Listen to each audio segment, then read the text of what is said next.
वक्त है, पैसे लेकर तुम आओगे, अवनी नहीं। मंजूर है? वीर जानता था कि अवनी से अकेले में मिलना बहुत रिस्की हो सकता है। अगर उसने डॉलर उर्फ वीर को पहचान लिया तो फिर वो ये रिस्क नहीं ले सकता था। डॉलर की शर्त सुनकर जय सोच में पड़ गया, लेकिन वो इस बात से खुश था कि चलो, अवनी का मैसेज उसने डॉलर तक पहुंचा तो दिया ही है। उसने कहा, ठीक है, जैसा तुम कहो, मैं तुम्हें उससे बात करके बताता हूं। वीर की शर्त जय को थोड़ी सी अजीब लगती है, पर फिर वो ये सोचकर शांत रहता है कि डॉलर खुद ही बहुत अजीब चीज है, तो उसकी शर्त का क्या। बस इसीलिए उसकी बातें भी अजीब ही होंगी।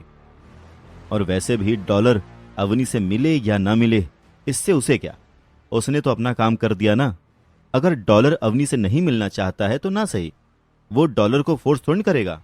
आफ्टर ऑल डॉलर उसकी सोने का अंडा देने वाली मुर्गी जो है, और अवनी के लिए वो अपनी इस सोने का अंडा देने वाली मुर्गी को खो तो नहीं सकता।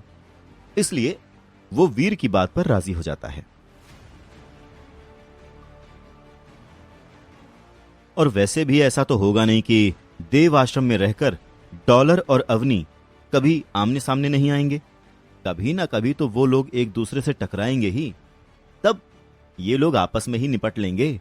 तब तक अगर जय को मैसेंजर ही बने रहना पड़ेगा तो वही सही, कम से कम दोनों पार्टीज खुश तो रहेंगी।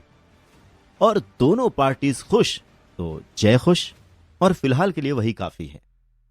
जय को म्यूटेंट एलियन की एनर्जी बेचने के बाद वीर टिड्डों के इलाके से चला गया। रास्ते में एक सुनसान जगह देखकर उसने अपना सुनहरा कवच हटाया और देव आश्रम की तरफ निकल पड़ा। इस समय वीर बहुत ही अच्छे मूड में था। आफ्टर ऑल उसने जितना सोचा था उससे कहीं ज्यादा उसने कमाया था।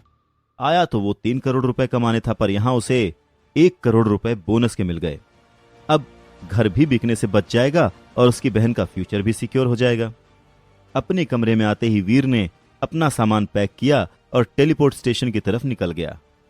फाइनली जिस मकसद के लिए वो यहां आया था वो पूरा हो गया, और अब करीब 6 महीने के बाद वो घर जा रहा था। उसे ऐसा लग रहा था जैसे कि उसके कंधों से बहुत बड़ा बोझ उतर गया हो।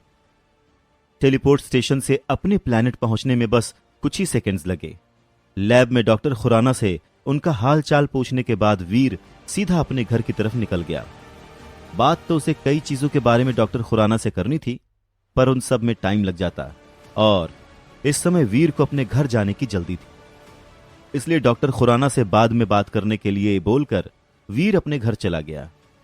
6 महीने बाद वीर का घर लौटना उसके घर वालों के लिए किसी फेस्टिवल से कम नहीं था। कहानी जानने के लिए देखें अगला एपिसोड सिर्फ पॉकेट एफएम के यूट्यूब चैनल पर, और शुरवीर के सारे एपिसोड्स को सुनने के लिए डिस्क्रिप्शन में दी लिंक से डाउनलोड करें पॉकेट एफएम ऐप।